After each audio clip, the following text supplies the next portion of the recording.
Taking notes is one of the fundamental skills that you need during a degree. You're going to need to become an expert in taking notes in a wide range of situations, including lectures, seminars, from books and videos, and during discussions. We'll look at some of these different settings in a moment, but first, some general pointers on taking notes. There's three main ways of taking notes. Linear note-taking, where we make notes in the same order that we read or hear things. Spider diagrams, where we build up a visual image of how different ideas connect together. And tabular note-taking, where we use a table to show how different ideas compare and contrast with each other. They all have their advantages and disadvantages. Linear notes tend to be good for lectures and other listening tasks, but they're less useful for building new ideas or adding extra information at a later stage. Spider diagrams are better for idea generation, but they can become jumbled quickly, and they're better suited to reading activities. Tabular notes are excellent for planning essays around complex ideas, but they take time and are normally created from another set of notes we've made previously. What they all share in common, though, is they all contain some key pieces of information that will help us use these notes later.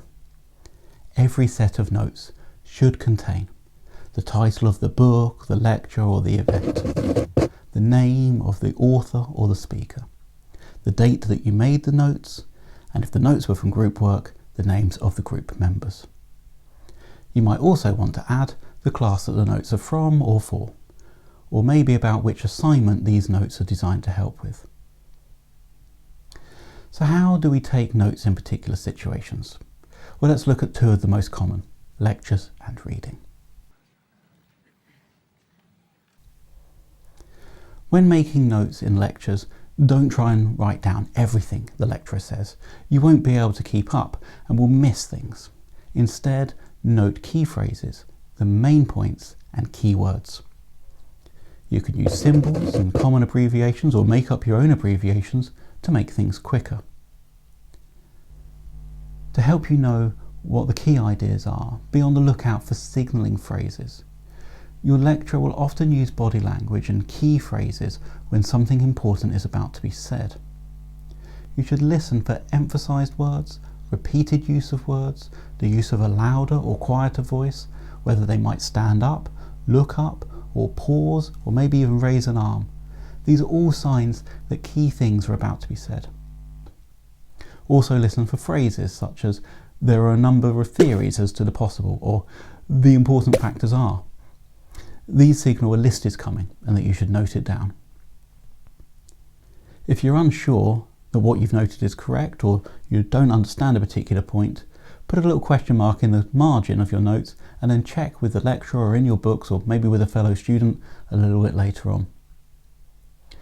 When reading, you should also avoid noting down large chunks of text from a book.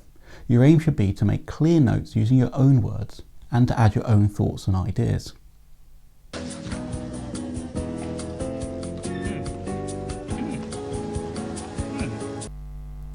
When reading for an essay, remain focused on the essay title.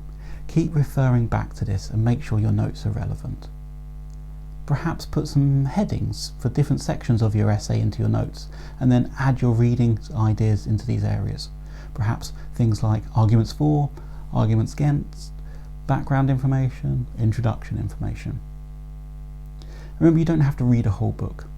Select chapters and sections that are related to the area that you're researching. Also, don't write down the same information twice. If more than one author makes the same or a similar point, note down the references for the work of the second, third, or however many authors in the margin next to your notes for the first author. This will help you later with synthesizing texts and combining sources. And if you come across information that might be useful in a different essay or subject, make a separate note of the reference and return to it later at an appropriate time. Don't get distracted. Once you've got all your notes, it's important to organise them. Read through your notes once you've made them, preferably on the same day, especially for lecture notes.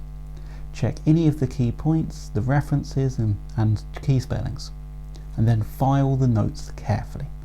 Perhaps use different coloured files for different subject areas, or coloured file dividers for subsections of a subject, or maybe carefully labelled folders on your computer or one of the many apps that are out there to help you keep electronic notes. Whichever system you use, make sure you stick with it. Some of your notes might stay filed for 6 months or more before you need them for an essay or an exam, so it's important that they're organised and clear.